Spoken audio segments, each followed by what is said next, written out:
E aí, a partir dali, eu realmente estudei um pouco sobre a vida de cada uma delas e eu vi que todas tinham em comum o fato de que elas investiam e elas empreendiam. E a partir disso eu vi, né, que tinham coisas que eram bastante em comum.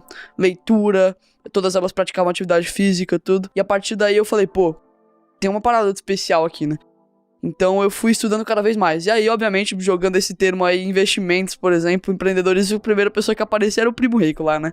Aí eu ia lá, estudava, via vídeo dele, ia lá, comprava um livro. O primeiro livro que eu li foi Pai Rico, Pai Pobre. Tá. Isso com 10 anos. Aí, a partir daí, eu comecei a investir, depois de um tempo que eu tava assistindo e tudo, que eu vendi umas paradas na minha escola, né? Porque eu não tinha dinheiro pra investir. E aí, meu jeito de conseguir a grana foi vendendo coisa na escola. Peraí, então você foi pra escola, levou alguma coisa... O que era que você vendia na escola? Cara, eu cheguei a vender algumas coisas na minha escola. Eu cheguei a vender bala e chiclete na minha escola. Isso é uma parada que eu não contei pros meus pais, que eu achava que eles não iriam deixar, porque não podia, teoricamente, né? A cantina não ia deixar eu fazer isso. E aí mas mesmo assim eu fiz, aí eu não contei pra eles, eu falei que era pra mim a bala. E a gente foi lá, comprou assim e tal. E aí foi sumindo, assim, as balas lá do negócio da cozinha, né? Porque eu tava vendendo na escola. Passou um tempo, eu também vendi livro na minha escola. Cheguei a vender suco também, que a gente fez uma feirinha. Como é que você vendia livro? Você comprava o livro? Então, a parada foi livro que, assim... Eu tava no 5º ano, acho que foi no 5º ano. E aí, eu usava os livros na escola. E, pô, depois que eu comprei o livro, li na escola, não tinha mais o que fazer com ele, né? Porque eu já li e tudo, não era assunto que me interessava mesmo. E aí eu olhei a lista dos livros escolares dos outros anos, dos anos que eu já tinha passado. Tá. E a lista não tinha mudado. Então as pessoas teriam que comprar os mesmos livros. E aí a partir daí eu peguei e fiz um bando de panfletinho falando o preço de cada livro e fui distribuindo nas salas, pedindo pros meninos entregarem pros pais, tá ligado? E aí com isso, no dia seguinte, um bando de gente veio me procurar, falando que queria comprar os livros e tal. E pô, aí eu comecei a vender vários livros e tudo. Eu chegava no filho e falava, pô, é pro seu pai pagar mais barato, sabe? Aqui tá, o livro tá em boa condição, eu mostrava tudo. E aí eu vendi todos os livros que eu tinha ali. E aí, pô, vendendo bala eu fiz, sei lá, R$100, acho que não chegou a isso. Vendendo livro eu fiz uns 200 e pouco. Mas o que me deu uma grana maior foi vendendo suco. A gente foi fazer uma feirinha de venda, assim, na escola. E a minha escola é muito grande, né? Então... Como ia ser muita gente vendendo, eu pensei foi o seguinte. Olha, vai ser um dia calor, né? E a minha escola é muito grande, então alguém vai estar vendendo bebida, provavelmente, né? Eu falei, pô, eu quero vender bebida, porque eu acho que, pô, bebida pode ser uma coisa que vai ter uma margem alta, né? Eu vou conseguir comprar barato, vou conseguir vender assim e tudo mais, vai ter um bom spread ali. Aí eu peguei e falei, pô, beleza, eu vou vender bebida. Só que minha escola é muito grande, mais gente vai estar vendendo bebida. Então eu falei, pô, tem que achar alguma coisa de diferente aqui. E aí eu decidi colocar gelo seco no suco, tá ligado? Tava vendendo suco. E eu coloquei gelo seco no suco, porque aí era um bagulho muito bonito, tá ligado? Saía fumaça do suco. Sim. Copão assim e tal, saía fumaça assim. E aí, cara, era um suco que, assim, por copo, o meu gasto devia ser, tipo, 50 centavos. Porque eu comprei aqueles sucos imensos, assim, tá ligado? Sim. E aí eu vendia por, tipo, R$9, tá ligado? Porque era a experiência de comprar um suco que saía fumaça, tá ligado? Eu não tava vendendo um suco, eu tava vendendo a experiência ali de um suco diferenciado. E aí, muito cara, bom. O povo pagava, tá ligado? E aí? E eu pude escolher onde que ia ficar a minha barraquinha. Então, a minha barraquinha era a primeira do colégio. Então, você entrava aqui no colégio, a minha ficava aqui já. E aí o povo começava daqui, a minha barraquinha era a primeira aqui, ó.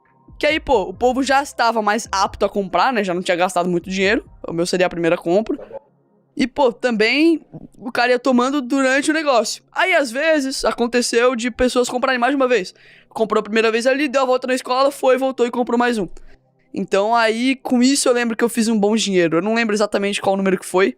Foi ou 532 ou R$832. Mas foi por aí, assim. Tanto que eu vendi tanto... De lucro.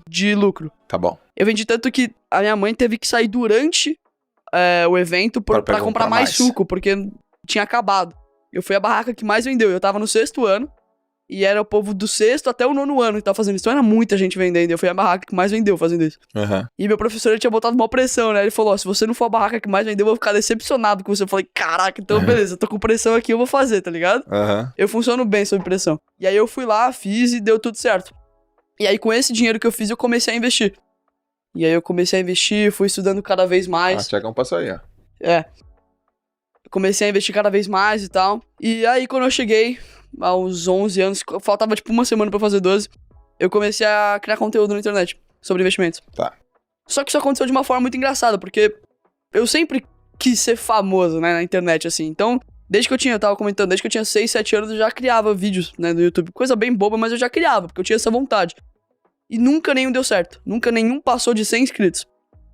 Eu já tive canal que durou mais de 2 anos. E ele pegou, tipo, 90 inscritos, assim. Então, nada deu muito certo, né? E aí, eu fui ter esse meu novo canal, né, aqui de Investor e tal, e eu desanimei. Eu falei, puta, mas eu já fiz tanto que dando errado, né? Por que que esse daqui vai ser diferente, né? Esse aqui vai dar certo. E aí, eu meio que, tipo, abandonei, assim, a ideia. E aí, chegou um outro amigo meu, e ele deu essa ideia, assim. E eu falei, pô, cara, eu já pensei na ideia e tal, mas aí que eu pensei, pô, não tem nada a perder, né? É só ganhar, pode ser que dê certo. E aí eu fui, coloquei um ar-condicionado, assim, com os livros em cima, coloquei meu celular e comecei a gravar no quarto da minha avó. E aí, a partir daí, começou a dar certo muito rápido, né? Passou, sei lá, uma semana eu tava com 1.000 inscritos. Passou 2 semanas eu tava com 3, 4 mil inscritos. E aí foi crescendo tudo muito rápido, no Instagram também. Hoje eu tô produzindo conteúdo tem 1 ano e meio. E se somar as redes sociais ali, eu tô com 870, 880 mil seguidores. Que irado. Que irado, cara. Você aprendeu essa veia empreendedora, veio de onde? Cara, eu não sei. Eu acho que foi muito de colocando em prática e vendo o que fazia sentido pra mim. Mas você viu na tua casa, assim, por exemplo, teus irmãos, tua mãe, teu pai? Cara, não muito, na verdade. Não muito. Foi só que... Nada muito... Não que seria uma coisa que eu teria que me preocupar por agora, porque eu tenho muito tempo, né, pra percorrer ali, realmente decidir o que eu queria. Mas eu já pensava que nada de muito padrão eu queria fazer. Eu já quis ser médico, eu já quis ser bombeiro, eu já quis ser tudo, só que depois de um tempo, nada disso já me brilhava tanto o olho pra falar, puta, não, isso aqui eu realmente quero ser, sabe? Isso aqui eu vou ser muito feliz fazendo. Então, a partir daí eu fui pensando, cara, não sei se realmente faz sentido, né? E eu já com esse pensamento assim na cabeça, quando eu descobri empreendedorismo, e eu fui pesquisando cada vez mais, e eu fui vendendo, e eu vi que eu gostava de vender, e eu fui aprendendo a vender mais, e eu fui lendo livros sobre vendas, e eu fui criando canal, e aí convivendo com gente que já empreendia, aí eu fui vendo que era isso que eu realmente queria fazer, né? Foi tudo questão de colocar em prática e ver que fazia sentido pra mim. Então foi o fato de eu estar meio insatisfeito com qualquer outra coisa que eu fosse fazer, junto com o fato de eu querer ganhar dinheiro, e o fato de eu ver que eu seria feliz fazendo isso, né? Porque eu via outras pessoas que faziam isso e elas eram felizes também. Que eu falei, cara, eu acho que faz sentido pra mim. E aí, quando eu comecei, eu vi que realmente gostava desse tipo de coisa, né? Só dá pra saber esse tipo de coisa realmente colocando em prática, né? Tipo, você não vai conseguir saber sem colocar. Velho, eu imagino que tem uma galera que duvida se você tem, sei lá, capacidade de ensinar alguma coisa. Por causa da idade. Isso acontece, né? Acontece bastante. Qual que é, assim, a maior objeção que você enfrenta com relação ao teu conteúdo versus a tua idade? Normalmente, assim, qualquer tipo de conteúdo que eu faça vai ter um pouco disso.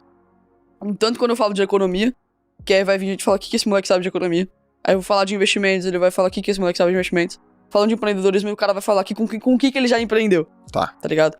Mas assim, a coisa que você tem que fazer realmente pra mostrar que você tem capacidade de fazer isso é mostrar resultado. Então é abrindo carteira, mostrando rentabilidade, é mostrando as minhas empresas, é realmente falando coisa que faz sentido sobre economia, por exemplo. Velho, você tem empresas com S. Com S. Plural. Abriu, acho que foi ontem, abriu o quarto CNPJ. Conta aí. Tá, eu tenho a Kid, que derivou do meu canal do YouTube. Tá bom. E conhecendo aquele sujeito que tá ali na outra sala, né, falando sobre equity, eu fui pensando bastante sobre isso e eu vi que fazia muito sentido.